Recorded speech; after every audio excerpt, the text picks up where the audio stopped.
হ্যাঁ ভাই, আসসালামু আলাইকুম। ওয়ালাইকুম আসসালাম। একটু বলবেন প্লিজ। উত্তরা সেক্টর 7 রিফ্রেশ বাটনে ক্লিক করেন। কানেক্ট। কানেক্ট। মেনু থেকে connect Connect device this. Locally. বাম পাশে কনফিগ এ ক্লিক করেন। সেন্সর টেস্ট বাটনে চাপ দেন। Set up tank height. Height পানির ট্যাঙ্কটা কত লিটারের? 6 ফিট, তার মানে হ্যাঁ 185 দিয়ে দেন। নিচে আপনি 35 দিয়ে দেন। জি সেভ দেন। হ্যাঁ কনফিগ ওয়াইফাই 3 নাম্বার অপশন। উপরে এনাবল করে দেন। উপরে 25 নিচে 95 দিয়ে সেভ দেন।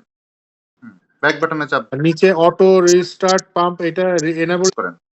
Update firmware. হ্যাঁ হ্যাঁ হ্যাঁ এবার ডিভাইসটা দেখেন দ্রুত ব্লিঙ্ক করতেছে কিনা, খুব দ্রুত। হ্যাঁ করতেছে দ্রুত, হ্যাঁ দ্রুত করতে। উপরে যে অফ বাটনটা আছে সেটাতে ক্লিক করেন, দেখেন মোটর চালু হচ্ছে কিনা। হ্যাঁ হ্যাঁ এখন set up complete. Okay, thank you so much. জি জি ভালো থাকবেন, আসসালামু আলাইকুম। জি ওয়ালাইকুম আসসালাম।